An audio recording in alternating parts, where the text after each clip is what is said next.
사람들은 누구나가 사랑을 받기를 원합니다.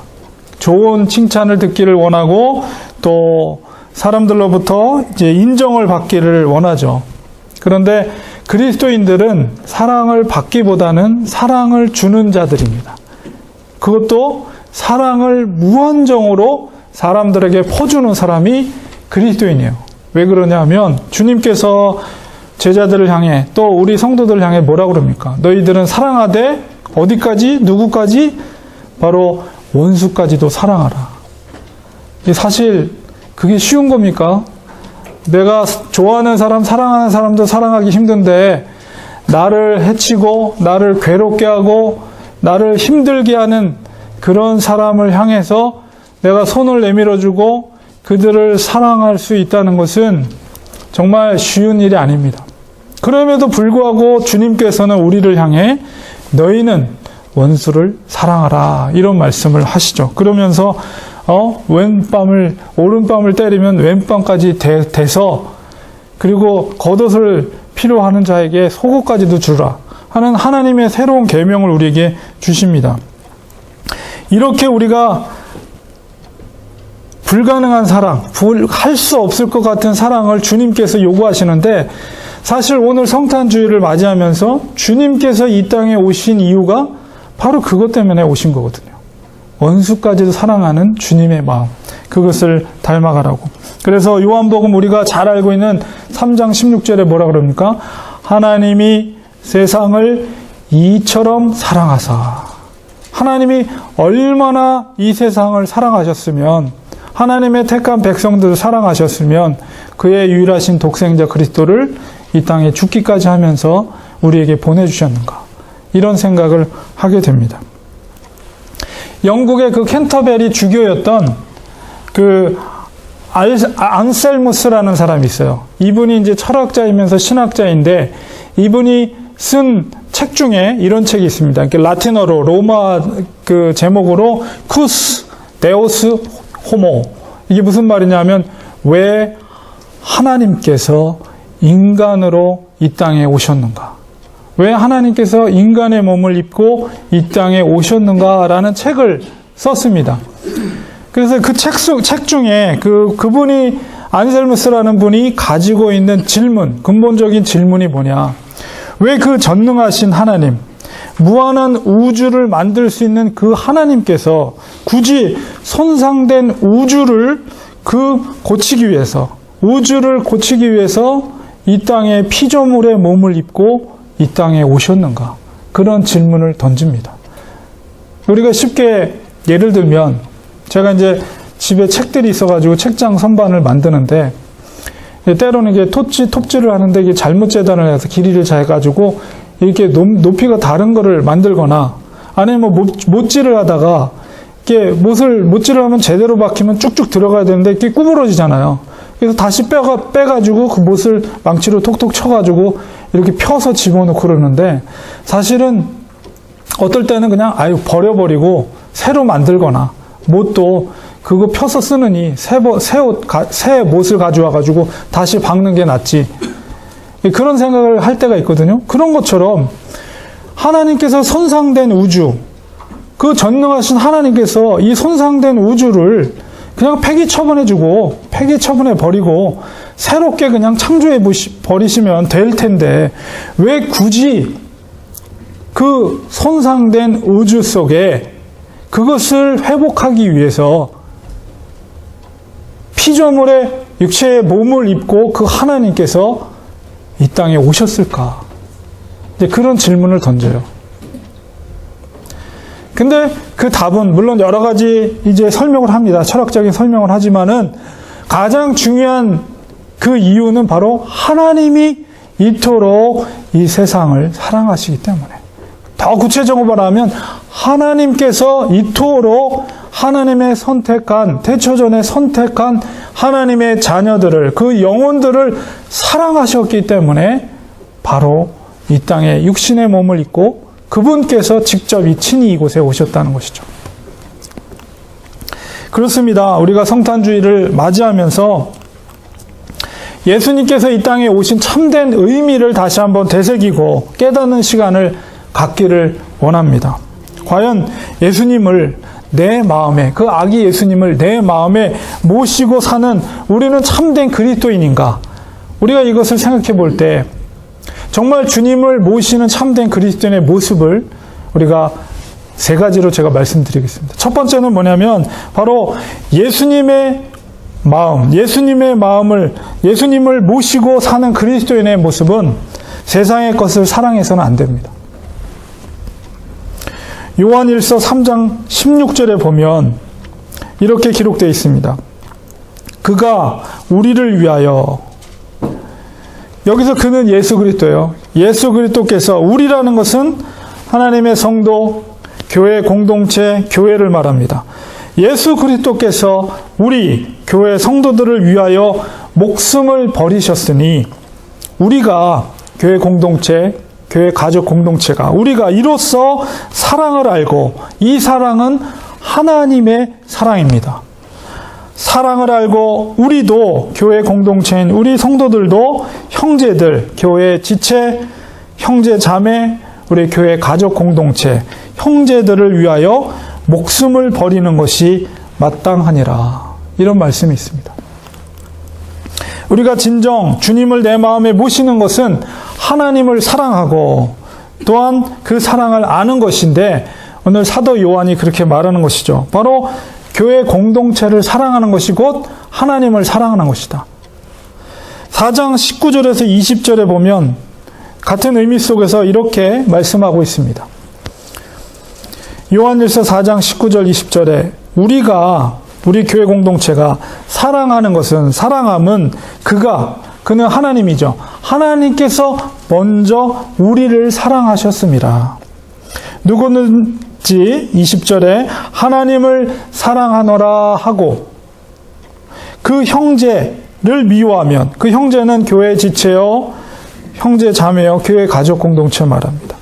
형제를 미워하면 이는 거짓말을 하는 자니 보는 바 그 형제를 사랑하지 아니하는 자는 보지 못하는 바 하나님을 사랑할 수 없느니라. 그렇기 때문에 우리는 교회 성도를 사랑하시기 바랍니다. 그것이 바로 하나님을 사랑하는 것입니다. 성도들을 사랑할 수 있는 근거, 그것이 바로 하나님이 우리를 먼저 사랑하셨기 때문에, 우리가 정말 하나님을 사랑한다면 우리의 성도들을 사랑하는 것이 마땅하다라고 말씀하고 있습니다. 그렇기 때문에 우리가 하나님의 사랑을 깊이 체험하고 느끼면 느낄수록 우리의 성도들을 사랑할 수가 있는 거죠. 하나님을 사랑한다면 옆에 있는 성도들을 사랑하시기 바랍니다. 그 사랑이 바로 하나님을 사랑하는 것이다 말하고 있어요. 근데 하나님의 이 사랑을 가로막는 것이 있습니다. 그것이 뭐냐? 바로 이 세상에 있는 것을 사랑하는 거예요. 요한일서 2장 15절에 이렇게 말씀하고 있습니다. 이 세상이나 세상에 있는 것들을 사랑하지 말라. 누구든지 세상을 사랑하면 아버지의 사랑이 그 안에 있지 아니하니라. 하나님의 사랑은 성도를 사랑하는 것이에요. 근데 그것을 가로막는 것이 무엇이라고요? 바로 세상을 사랑하는 거예요. 우리가 세상을 사랑한다는 것이 무엇입니까? 세상에서 누릴 수 있는 즐거움을 추구하면서 사는 것입니다. 육신의 만족을 추구하면서 사는 거예요. 세상의 방법, 세상이 추구하는 그 방법을 따라 사는 것이 바로 세상을 사랑하는 것입니다.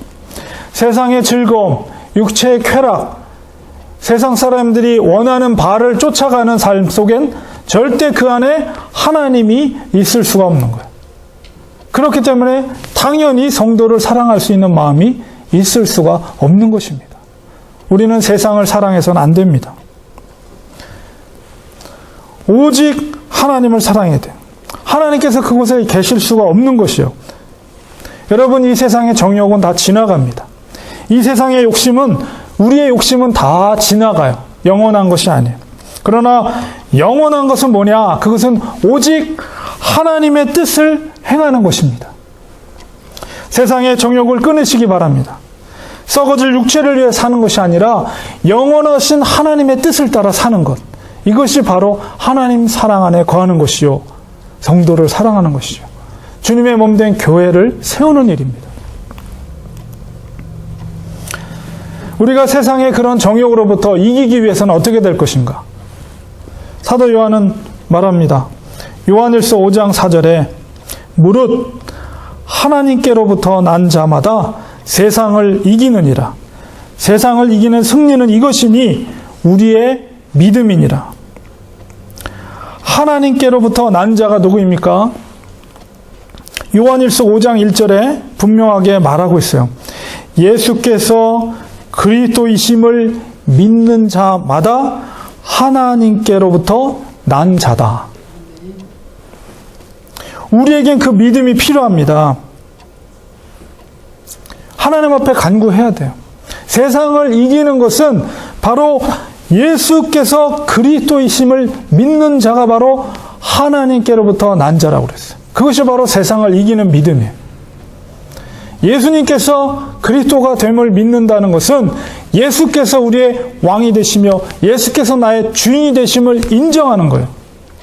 그래서 예수 그리스도가 나의 삶의 주가 되심을 고백하고 그 뜻대로 순종하면서 사는 자, 바로 그가 바로 하나님께로 난 자요, 그가 바로 세상을 이기는 자다, 이렇게 말합니다.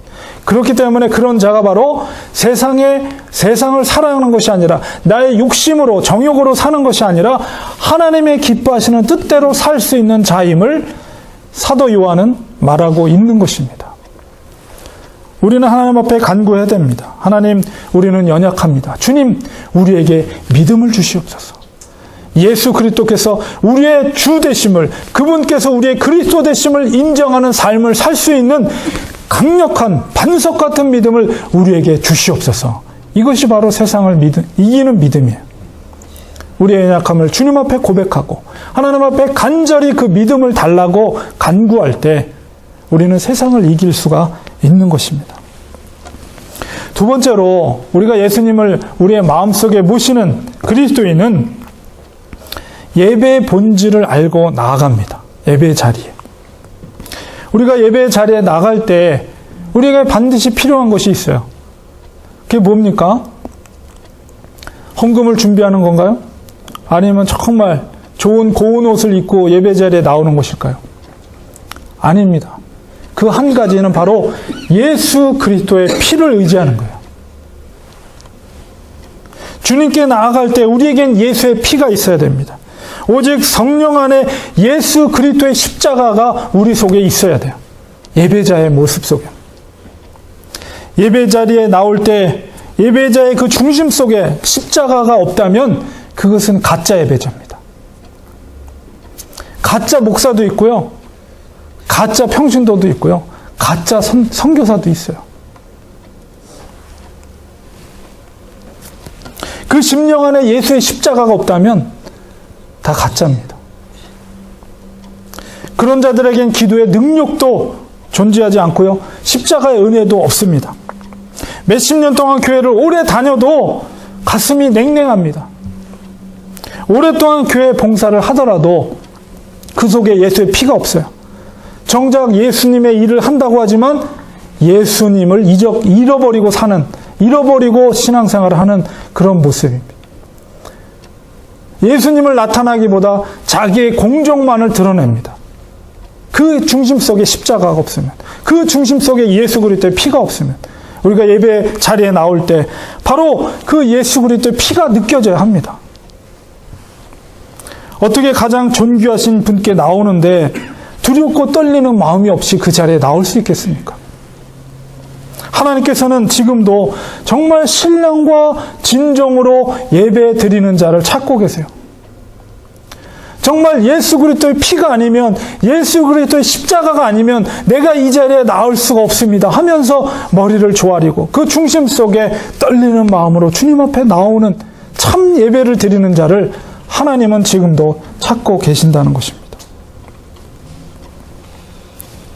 진정 하나님을 사랑하는 자라면, 정말 진정 그 속에 예수 그리스도를 모시고 사는 자라면 주님 전에 예배 자리에 나올 때 정말 그 예수 그리스도의 뜨거운 피가 내 중심 속에서 흘러넘쳐야 돼. 느껴져야 돼.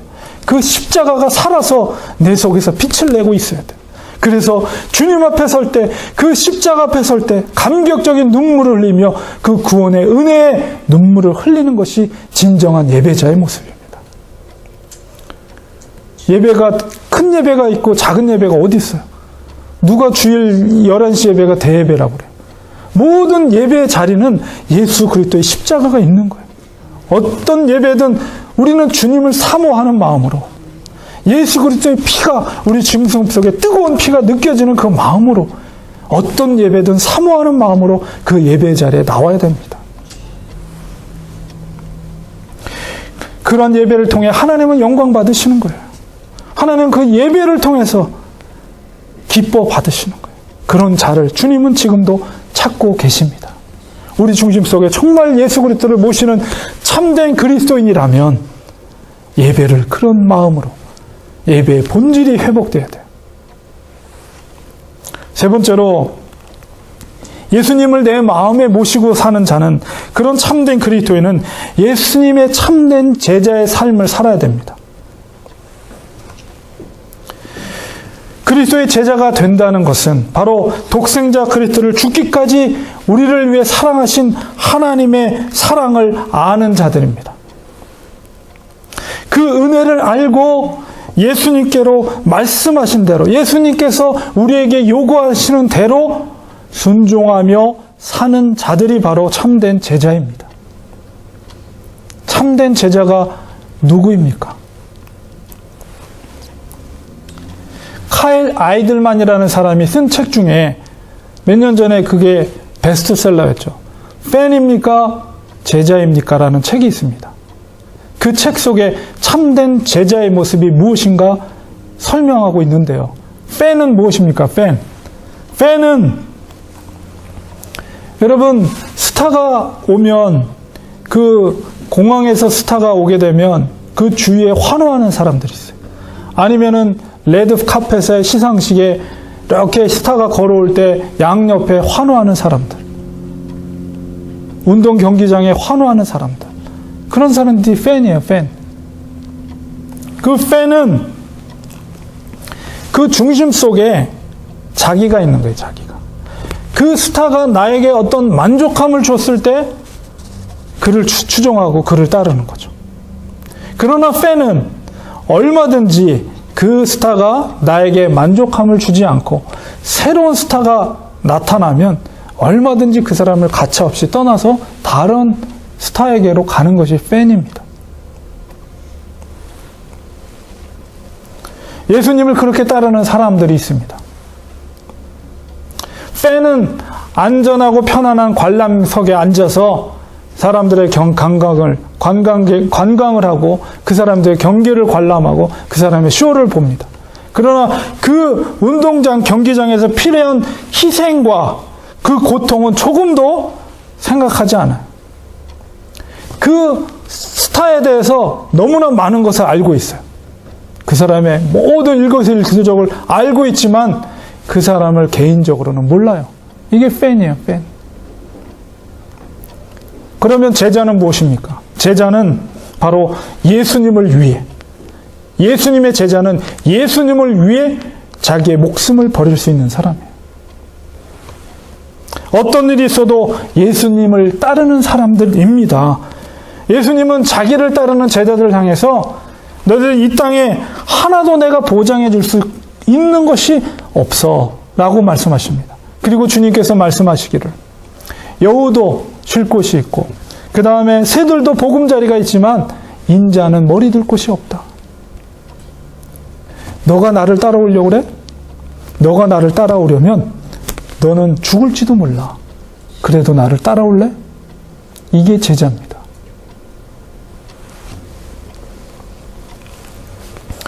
예수님은 누구에게나 제자도의 길을 모든 사람에게 동일한 기준으로 말씀하셨어요. 그렇기 때문에 2000년 전에 그 제자의 요구를 받았던 모든 사람들은 그것 때문에 갈등을 할 수밖에 없어요. 왜냐하면 예수를 자기의 목숨을 내어놓고 쫓을 것인가? 아니면 세상이 좋아서 예수를 버릴 것인가? 둘 중에 하나 택해야 돼요. 중간은 없어요. 예수님이 그 제자들에게 요구했을 때 세상도 그리고 예수님도 양다리 걸치면서 걸어가는 길은 예수님의 요구 가운데는 없다는 거예요.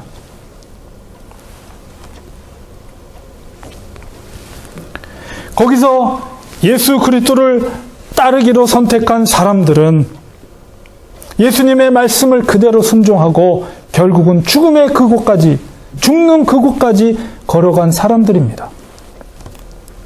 누가복음에 여러분 삭개오가 나오죠. 삭개오는 누가복음, 사복음서에서 삭개오는 누가복음에만 나와요. 삭개오는 예수님을 만났습니다. 그리고 말씀을 들었습니다. 집에 모시고 그분의 예수님의 말씀을 들을 때 이 길이 제자의 길이다. 그는 선택했어요. 결단했어요. 그리고 예수님께서 말씀하신 대로 살기로 결단했어요. 그래서 자기의 재산의 절반을 가난한 자에게 나눠주고 자기가 토색한 것은 4배로 되갚아준 거예요. 그렇게 계산하면 자기의 재산을 다 가난한 자에 나눠준 거예요. 왜 그랬습니까? 예수님의 제자가 된 거예요. 예수님이 말씀하신 대로, 예수님이 살아가는 방식대로 살아간 거예요. 성경에는 기록되어 있지 않지만 전해져 오는 역사에 의하면, 야사에 의하면 삭개오도 예수님을 따르다가 순교를 했다고 합니다. 제자의 길이란 바로 그런 거예요.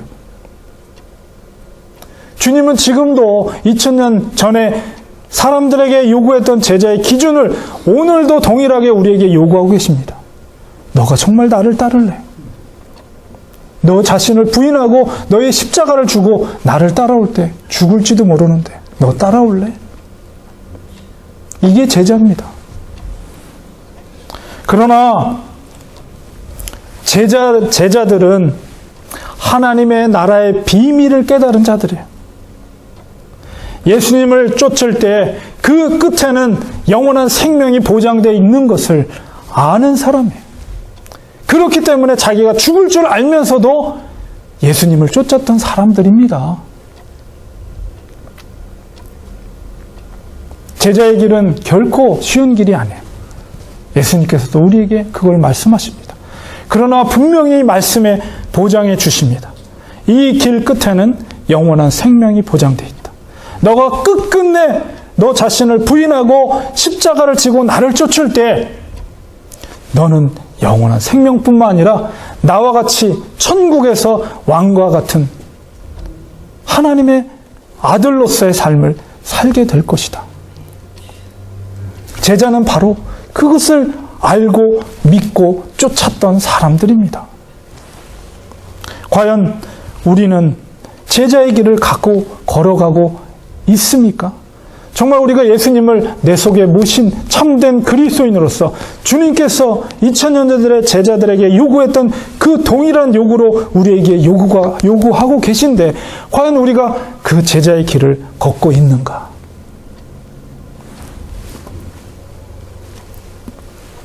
힘들고 외롭고 고통스럽더라도 주님께서 걸어가신 그 제자의 길, 우리는 그 길을 걸어가야 됩니다.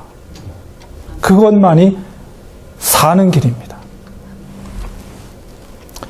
결론을 맺겠습니다. 우리가 과연 이 원수를 사랑할 수 있을 것인가? 예수님의 제자가 된다는 것은 100% 우리 전부를 거는 결단이 필요합니다. 주님은 우리에게 그것을 요구하십니다. 원수를 사랑하는 요구는 철저히 우리 자신이 부인되지 않고는 불가능한 일이에요. 주님의 제자가 된다는 것은 나 자신을 완전히 부인하지 않고는 불가능한 일입니다. 이 일이 어떻게 가능하겠습니까? 이 일이. 그것은 하나님의 사랑이 필요합니다. 우리가 읽었던 5장 4절에 무릇 하나님께로 난 자마다 세상을 이긴다고 하셨습니다. 나 자신을 부인한다는 것, 세상을 이기는 것입니다. 그것은 바로 하나님께로 난 자만이 가능해요. 하나님의 사랑이 필요합니다. 하나님의 은혜가 필요합니다. 우리가 예수 그리스도를 진심으로 믿고 그를 보내신 하나님의 사랑을, 그 은혜를 믿고 우리가 제자가 되려고 한다면 하나님의 절대적인 사랑이 필요합니다. 그 사랑 가운데 정말 충만하게 그 은혜 가운데 젖어질 때 비로소 내 자신을 부인할 수 있는 결단, 100% 하나님 앞에 헌신할 수 있는 결단이 될 수가 있는 것이고, 원수에게 내가 손을 내밀고 원수를 내가 품고 정말 그를 위해 눈물을 흘릴 수 있는 참된 제자가 될 수가 있는 것입니다. 그렇기 때문에 우리는 하나님 앞에 더 무릎 꿇어야 됩니다. 하나님, 저는 연약합니다. 부족합니다. 저에겐 믿음이 필요합니다. 하나님의 은혜가 필요합니다. 하나님께서 부어주시는 그 신령한 은혜와 사랑 가운데 충만히 거할 때에 내가 주님 앞에 정말로 하나님 헌신할 수 있는, 철저히 헌신할 수 있는 하나님의 참된 제자가 될 수가 있습니다. 주님 도와주세요. 이 연약한 자를 불쌍히 여겨주시고 아버지께서 은혜를 베풀어 주시되 주님의 그 크신 사랑, 독생자를 이 땅에 보내주신 아버지의 그 큰 사랑이 내 속에 충만하게 흘러 넘치게 해주셔서 내가 진정 원수까지도 사랑할 수 있는 참된 예수 그리스도의 제자가 되게 해주시고 이 땅에서 그런 제자의 삶을 살 수 있도록 하나님 도와주시옵소서. 이런 기도와 간구가 우리에겐 필요한 것입니다. 절대적인 하나님의 은혜와 사랑이 우리에게 필요합니다. 그래야만이 참된 제자의 길을 갈 수가 있는 것입니다. 이 시간 우리 다 같이 한번 기도하기 원합니다. 하나님, 그렇습니다. 예수님이 이 땅에 오신 성탄주의를 맞이하고 있지만은 정말 우리가 그 예수 그리스도를 우리 중심에 모시고 사는 참된 그리스도인입니까? 참된 제자의 길을 걷고 있습니까? 하나님, 우리를 도와주시옵소서. 연약한 우리를 불쌍히 여겨주시고 하나님의 사랑과 은혜 가운데 젖어지게 하여 주셔서 우리 자신이 세상을 이길 수 있는 믿음으로 회복되게 하시고 참된 제자의 길을 걷게 하소서. 이런 기도의 제목으로 한 1, 2분 정도 같이 기도하겠습니다. 다 같이 기도합니다.